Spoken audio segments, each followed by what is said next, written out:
catégories de personnes. Et c'est ces 3 catégories que je vais te présenter. Toi, tu vas choisir maintenant où tu vas partir.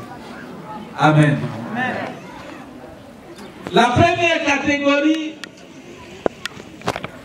c'est des gens qui ont reçu un mandat, qui ont reçu une mission, qui ont reçu une autorité pour accomplir quelque chose, pour faire un travail. J'appelle cela le mandat prophétique. Ils ont un pouvoir prophétique. Ils ont un pouvoir pour déclarer, pour décréter des choses. Et ces choses vont arriver. Ils ont un pouvoir pour changer l'ordre des événements. Parce que la parole de Dieu est dans leur bouche. Le prophète Ésaïe dit, il dit, je mets mes paroles dans ta bouche afin que tu crées des nouveaux cieux et une nouvelle terre. Par ta parole, tu vas parler et les choses vont connaître un changement. Amen. Alléluia. Amen. Alléluia. C'est des gens qui vont déclarer, qui vont prophétiser sur la vie des gens et ces choses vont connaître leur accomplissement. Il a dit à Jérémie, il dit, si tu sépares ce qui est vil de ce qui est précieux, ta bouche sera comme ma bouche. Si ta bouche est consacrée, ce que tu vas déclarer, Dieu va l'accomplir. Ce que tu vas dire va arriver. Ce que tu vas décréter, c'est ce qui va se passer. Et Dieu a mis cette autorité dans ta bouche. Quand tu parles et quand tu pries, les anges reçoivent des instructions pour exécuter ce que tu dis. Demandez à ceux qui font la délivrance. Ils vont vous dire. Alléluia. Donc des gens qui ont un mandat prophétique. Quelles sont ces personnes-là? C'est des gens qui peuvent se mettre là pour prier. Des intercesseurs. Des gens qui ont le fardeau. Gagnoa, on doit implanter beaucoup d'églises. Ils vont commencer à prier. Seigneur, prépare le sol. Seigneur, prépare les cœurs. Seigneur, prépare les gens. Crée des opportunités. Et Dieu va écouter leurs prières pour créer les opportunités. Amen. Alléluia. Amen. Alléluia. Amen. Dieu n'a pas changé. Ce qu'il a fait hier, il le fait encore aujourd'hui. Un peu plus haut, il dit, les chefs du peuple qui sont en son sein sont comme des loups qui déchirent leur proie. Ils répandent le sang, perdent les âmes pour assouvir leur cupidité. Et ces prophètes ont pour eux des enduits de plate, de vaines visions, des oracles menteurs. Ils disent, ainsi parle le Seigneur l'Éternel, et l'Éternel ne leur a point parlé. Le peuple du pays se livre à la violence, commet des rapides, opprime le malheureux et l'indigent, foule l'étranger comme toute justice. Et le Seigneur dit, je cherche parmi eux un homme qui élève un mur et qui se tienne à la brèche devant moi en faveur du pays, afin que je ne le détruise pas, mais je n'en trouve pas. Alléluia. C'est ce que le prophète Ézéchiel dit. Dieu, à cause, parce qu'il est un Dieu juste, à cause du mal, il veut réprimer, il veut détruire les hommes et le pays. Parce que les gens se livrent à la rapine, à beaucoup de choses. Mais en même temps, Dieu n'a pas envie de faire cela. Il cherche quelqu'un qui va lui dire, Seigneur, c'est vrai, ils ont péché, ils méritent ton jugement. Mais s'il te plaît, ne fais pas. Mais il dit, il ne voit personne qui lui adresse une prière comme ça. Dieu cherche des gens qui ont un mandat prophétique pour parler, pour plaider avec Dieu, afin que Dieu envoie sa miséricorde. Vous voyez, les mamans, vous êtes là. Quand vous avez votre enfant, Souvent, quand les étrangers viennent à la maison et que lui se comporte un peu mal, tu veux montrer que tu es une maman exemplaire. Le papa veut montrer qu'il est un papa exemplaire. Donc, il va frapper son enfant. La maman frappe son fils parce que peut-être il s'est mal comporté avec l'étranger. Mais quand elle lui donne le coup, elle-même elle a mal dans son cœur. Elle dit, ah, je fais ça pour qu'on sache que je suis une maman juste. Mais quand elle le frappe là, dans son cœur, elle dit, hey, si quelqu'un peut venir enlever l'enfant là. Je vais demander pardon pour ne pas que je continue à frapper mon fils que j'aime. C'est la même chose que Dieu dit ici. Il a envie de le frapper parce qu'il est juste. Mais il veut quelqu'un qui lui dit oui, il faut laisser. Tu as raison, il faut laisser. Mais Dieu dit, il ne trouve pas quelqu'un qui va lui dire tu as raison, il faut laisser. Dieu laisse cette force-là. Vous voyez, autant des disciples disent, si vous allez comme vous n'a pas reçu, secouez la poussière. Il y a des gens qui disent à Jésus, on va commander au feu du ciel pour descendre, pour consumer. Dieu veut des gens. Quand tu vas commencer à prier, tu vas commencer à intercéder, Dieu va écouter ta voix. Et Dieu va régler les problèmes. Besoin d'être actif dans la vie de l'Église. C'est la force prophétique, la force de la prière, la force de l'intercession, la force qui oriente et qui donne à Dieu d'agir et d'intervenir. Vous voyez, il y a des gens qui ont envie de connaître le Seigneur, mais le diable s'est mis sur leur cœur. Vous allez leur expliquer, ils voient mais ils n'ont pas la volonté parce que leur cœur est gouverné par l'ennemi. Un jour, j'étais allé à une évangélisation, j'ai vu un jeune homme, je lui ai parlé, j'ai fait tellement de démonstrations et j'étais tellement sûr qu'après avoir parlé, il va accepter le Seigneur. Quand on a fini, il m'a dit, tu as bien parlé, tu as bien expliqué, mais moi je ne suis pas prêt. Et pendant qu'il parlait, j'ai reçu qu'il y a quelque chose qui était sur son cœur et qui l'empêchait d'accepter Jésus. Et j'ai prié et j'ai dit, toi qui es en train de gouverner son cœur, libère son cœur maintenant. Je lui ai dit, est-ce qu'on peut prier? Il a dit oui, et j'ai fait cette prière. Libère son cœur, libère sa volonté. Quand on a fini, je lui ai dit, est-ce que tu es prêt à accepter le Seigneur? Il dit oui, il est prêt à accepter le Seigneur. Par ta prière, beaucoup de choses vont être décantées. Quand tu vas intercéder pour ta famille, tu es le seul converti de ta famille. Tu es la porte que Dieu va utiliser pour apporter la lumière, la paix, la grâce dans ta famille. Aujourd'hui, peut-être ils ne t'appellent pas, mais demain, ils reconnaîtront ton importance dans cette famille. Alléluia. Un mandat prophétique. Et Dieu veut des gens à qui il est prêt à donner un mandat prophétique. Est-ce qu'il y a ici des gens qui ont le fardeau de Dieu? Je cherchais quelqu'un qui avait son fardeau et qui vont dire, Seigneur, nous allons prier. Seigneur, bénis cette vie. Seigneur, bénis mon frère, il me persécute, mais bénis-le. Le deuxième mandat, c'est un mandat apostolique. Les apôtres sont des pionniers, c'est des gens que Dieu envoie pour débroussailler, pour mettre la pioche à la terre. C'est ceux qui commencent. Et dans le livre d'Ésaïe, chapitre 6, verset 8, il dit, qui enverrai-je et qui marchera pour nous? Il dit, me voici, envoie-moi.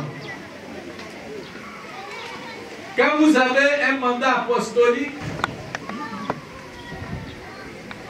vous avez le pouvoir d'initier, de commencer, d'explorer, d'aller en mission, de répondre aux besoins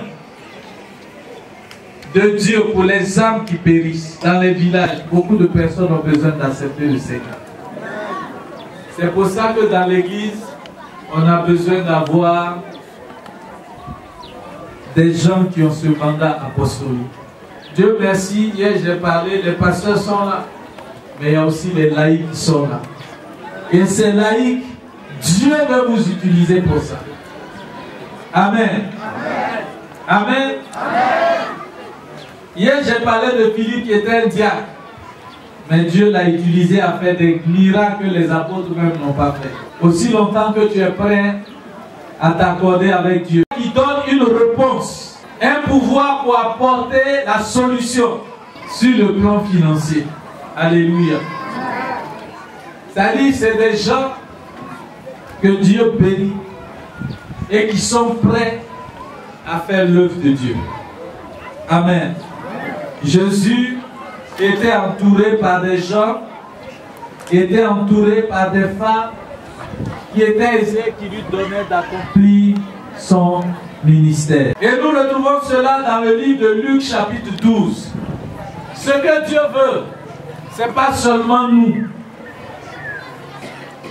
Il y a des gens qui travaillent toute leur vie et c'est eux le centre d'intérêt.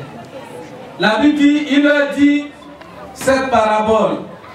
Les terres d'un homme riche avaient beaucoup rapporté et il raisonnait en lui-même en disant, que ferai-je car je n'ai pas de place pour semer ma récolte?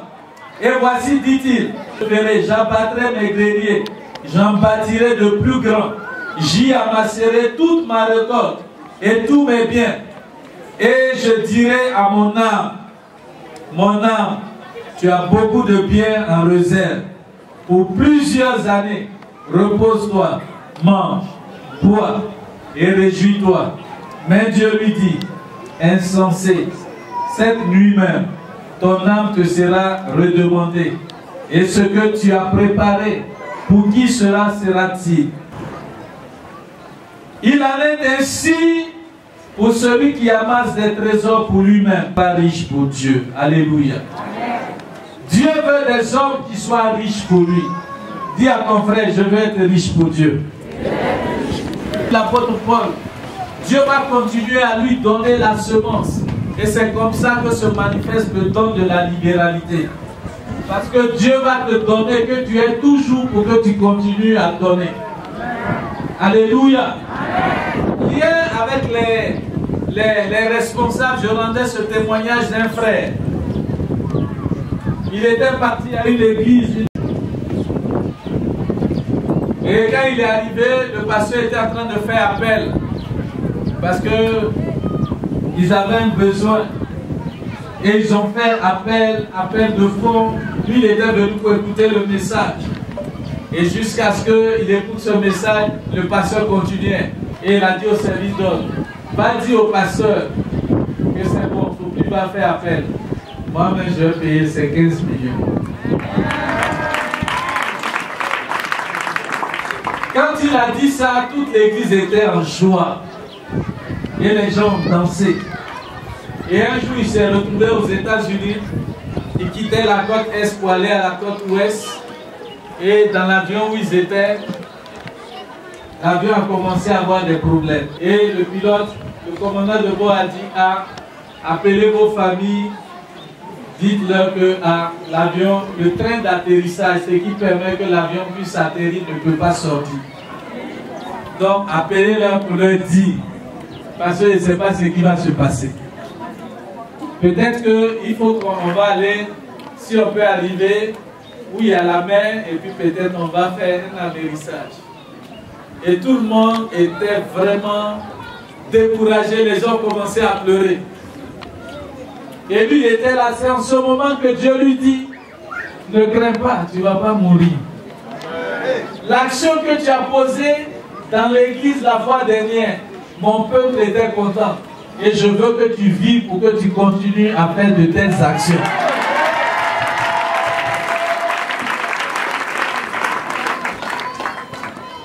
Quand Dieu a dit ça, lui, il était serein. Tout le monde était dans la débandade. Il y a une vieille femme qui était là. Le monsieur, elle est tranquille. Le frère est tranquille.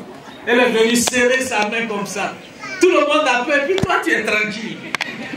Les minutes qui ont suivi, le commandant de bord a commencé à dire, il dit donc le train d'atterrissage a commencé à sortir. Et ils sont venus atterrir. Bien-aimé frère, Dieu se souvient de tout ce que tu fais pour lui. Quand vous êtes riche pour Dieu, vous produisez des actions de grâce. Parce que lorsque Dieu te dit va faire ceci, tu obéis et tu vas faire. Souvent les gens m'ont dit, toi tu es bête. Mais n'écoute pas les gens. Toi tu es un visionnaire. C'est pas parce que l'argent n'est pas utile pour toi, c'est très utile pour toi. Mais tu le mets au service de Dieu. Dieu va faire de toi une source de bénédiction. Amen. Vous savez que la source, elle ne tarit pas. La source, vous voyez les grands fleuves, Bandama, Komoé, leur source est au nord, mais c'est dans un petit coin.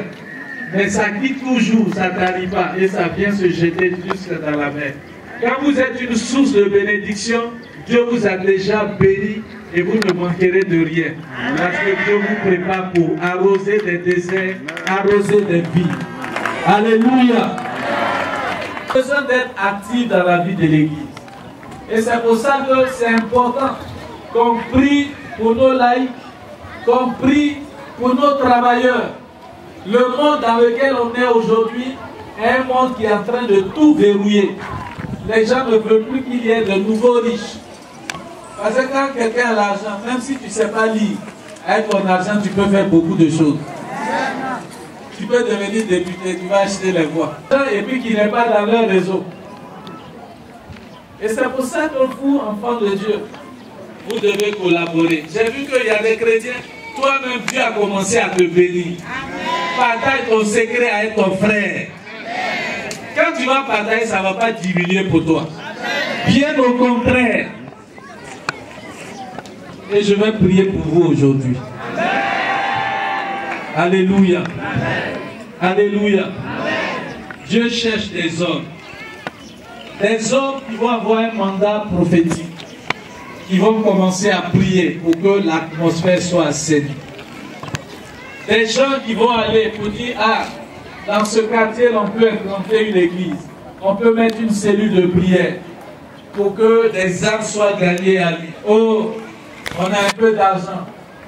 Président, pasteur, est-ce qu'on peut faire quelque chose? Est-ce qu'on peut payer des instruments? Est-ce qu'on peut faire une évangélisation? Mais ceux qui auront pris le temps pour donner, pour travailler pour Dieu, qui auront même utilisé leur argent, ce qu'ils ont, pour que des âmes soient gagnées, ils recevront des couronnes et des récompenses pour cela. C'est pour ça que la Bible dit que tout ce que tu fais, tu ne regardes pas aux hommes, mais fais-le pour Dieu. Souvent les gens vont te traiter de fou, mais ne t'occupe pas de ça. Peut-être tu vas faire un travail que le pasteur ne voit pas pour te récompenser. Il ne faut pas que ça te décourage. Sache que Dieu te voit. Voit tes temps de jeûne. Dieu voit tes temps de prière. Et tout ce que tu fais, même ce que tu donnes, Jésus a dit, il dit, vous allez recevoir cela dans le siècle présent et la vie éternelle dans le siècle à venir. Ce que tu fais pour Dieu, tu le fais aussi pour tes enfants et les enfants de tes enfants. Ça quitte ta poche, mais ça ne quitte pas ta vie. Ça s'attache à ton futur. Amen. Si tu n'as pas bénéficié de ça, tes enfants vont bénéficier de ça. Vous voyez, David a eu une alliance avec Jonathan. Et David s'est dit, est-ce que dans la famille de Jonathan, il y a quelqu'un dans la famille de Saïd à qui il peut faire du bien? Et on lui a dit, il y avait quelqu'un. Il dit, allez-y le chercher. Là où il était, personne ne pouvait arriver là-bas. Les gens n'avaient pas de réseau. Mais ils sont allés le chercher. Et il est venu manger à la table du roi. Il y a des actions que tes parents ont posées. Et toi, tu bénéficies de cela aujourd'hui. Il y a des actions que tu vas poser. Et les enfants et tes petits-enfants vont bénéficier de cela. Je veux que tu sois un chrétien actif pour le Seigneur. Nous sommes dans les derniers temps et Dieu a besoin de toutes ces catégories de personnes. Est-ce que tu es prêt à appartenir à une catégorie ce matin? C'est-à-dire quelqu'un qui est dans l'intercession. Mais ça ne t'empêche pas de continuer à donner l'argent pour la mission. Amen. Mais ton fort peut être dans le prophétique. Ton fort peut être dans l'apostolique. Ton fort peut être aussi dans le royal. Mais après ça, tu peux avoir le prophétique ou l'apostolique. Mais tu vas prier, que tu dises à Dieu, Seigneur, me voici sur la scène.